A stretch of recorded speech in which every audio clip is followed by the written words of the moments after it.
నిజమే తాననుకుంటాడు మనిషి. దేహ లక్షణాల్ని ఆపాదించుకుంటూ, స్థితిగతుల్ని అన్వయించుకుంటూ అవే నిజమనే భ్రమలో ఉంటాడు. దీనికి మూల కారణం అహం చేతిలో ఆటబొమ్మ కావటమే. అదే మనిషి నిద్రావస్థలో ఉన్నప్పుడు పరిస్థితి వేరుగా ఉంటుంది. అహంతో పాటుగా వస్తు ప్రపంచం అదృశ్యం కావడాన్ని గమనించేది ఒకటుంది. అదేదో తెలియజేసేదే ఆత్మజ్ఞానం. నేను ఎవరు అని మూలాలలోకి వెళ్లి శోధించడమే దాని ఏకైక మార్గం. 1896 ఆగస్టు 29. 17 ఏళ్ల వెంకట్రామన్కి చదువు మీద విరక్తి పుట్టింది. ఆత్మవిచారాన్ని నేర్పని చదువు వ్యర్థమనిపించింది. కాగితం కలం అందుకున్నాడు. భగవంతుడి ఆజ్ఞ మేరకు బయలుదేరుతున్నాను, నా కోసం ఎవరూ వెతకవద్దు అంటూ ఓ చీటీ రాసిపెట్టాడు. హైస్కూల్ ఫీజు కట్టమంటూ అన్నగారిచ్చిన 5 రూపాయల్లో 3 రూపాయలు రైలు ఖర్చుల కోసం దాచుకుని మిగిలిన 2 రూపాయల్ని చీటి మడతలో ఉంచి మధురైలోని చిన్నాన్నగారి ఇల్లు విడిచిపెట్టి తిరువణ్ణామలైకి ప్రయాణమయ్యాడు. అదో సాహసయాత్ర. వెంకటరామన్ ప్రయాణంలో అడుగడుగునా ఆటంకాలే. మధురై నుంచి తిరువణ్ణామలై నేరుగా బండి లేదు. ఎవరో చెప్పితే విల్లుపురం వరకు వెళ్లాడు. అక్కడ బండి మారాడు. తిరువణ్ణామలై వరకు డబ్బులు సరిపోలేదు. పాదాలకు పని చెప్పాడు. 10 మైళ్లు నడిచి స్పృహ తప్పాడు. ఎవరో ఆదుకున్నారు. చివరికి చెవిపోగులు కుదువపెట్టి 1896 సెప్టెంబర్ 1 నాటికి గమ్యం చేరుకున్నాడు వెంకట్రామన్. ఆలయంలో ఎవ్వరూ లేరు. ఎదురుగా అరుణాచలేశ్వరుడు. దరి చేర్చావా తండ్రి అంటూ ఆర్తిగా ప్రార్థించిన వెంకట్రామన్ అదే అలౌకిక స్థితిలో గుడి వెలుపలికి వచ్చాడు. ఓ గురువు లేడు, ఓ మంత్రం లేదు. అంతరంగమే దీక్ష ప్రసాదించింది. అరుణాచలంలో చెరువుగట్టున వెంకట్రామన్కు ఎవరో శిరోముండనం చేశారు. తన వద్ద మిగిలిన డబ్బుల్ని తినుబండారాలని వద్దనుకుని చెరువులోకి విసిరేశాడాయన. పై వస్త్రం గాలికి ఎగిరిపోయింది. యజ్ఞోపవీతం దాన్ని అనుసరించింది. పంచి పీలికలై శరీరం మీద కేవలం గోచిపాత మాత్రం మిగిలింది. హోరును కురుస్తున్న వర్షంలో తడుస్తూ తిరువణ్ణామలై వీధుల్లో తిరిగాడి ఏకాంత ప్రదేశంలో ధ్యానమగ్నుడయ్యాడు వెంకట్రామన్. కొందరు ఆయన్ని బాలయోగి అన్నారు. ఇంకొందరు పిచ్చివాడంటూ రాళ్లు రువ్వారు. అన్నింటికీ మౌనమే సమాధానమైంది.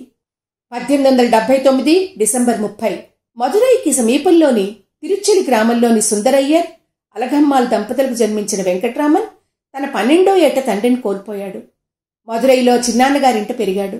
సాధారణంగా సాగిన బాల్యంలో సగటు విద్యార్థిగా ముద్రపడి క్రమంగా చదువుల మీద ఆసక్తిని కోల్పోయాడు వెంకట్రామన్.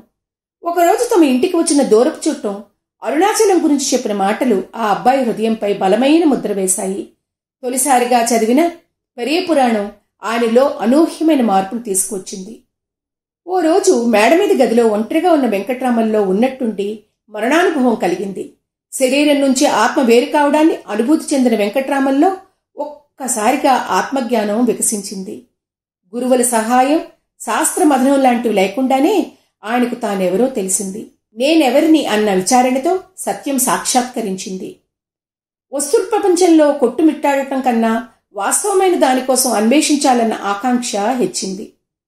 తరచూ బరువెక్కిన కనురెప్పలతో తరచు చూసే ధ్యాసలో మునిగిపోయే తమ్ముణ్ణి చూసి, నీకు చదువెందుకు అనే అన్నగారు మందలించారు. అవును అంటూ సమాధానపడి ఆత్మను చదవాలనుకున్నాడు తమ్ముడు. తిరువణ్ణామలై చేరుకున్నాడు. అక్కడ వెంకట్రామన్ శక్తిని గుర్తెరిగిన విజ్ఞులు ఆయన అసమాన్యుడన్నారు. రమణ మహర్షి అంటూ గౌరవించారు. కావ్యకంఠ గణపతిముని ఆయనను సాక్షాత్తు షణ్ముఖుడి అవతారమని స్తుతించారు. భగవాన్ అని సంబోధిస్తూ మహర్షి అవతార లక్ష్యాన్ని మహీతలానికి చాటి చెప్పారు.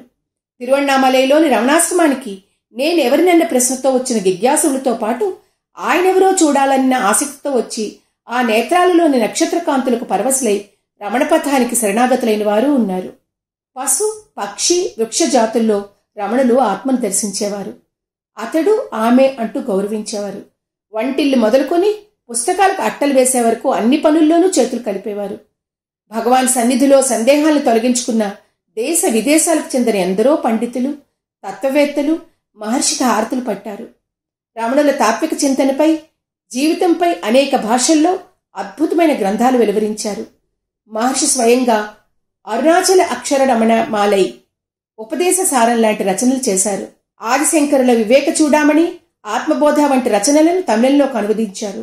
1896 సెప్టెంబర్ 1వ తేదీన తిరువణ్ణామలై చేరుకుని 1950 ఏప్రిల్ 14 నాడు అవతార సమాప్తి వరకు సుమారు 54 ఏళ్ల పాటు రమణులు నెలకొన్న అరుణాచలేశ్వర క్షేత్రం ఆత్మతత్వ విచారణకు ఆశ్రయమైంది. తిరువణ్ణామలై రమణాశ్రమం ప్రపంచ దేశాల సాధకులను ఆకర్షిస్తూ ప్రముఖంగా దారి చూపిస్తోంది.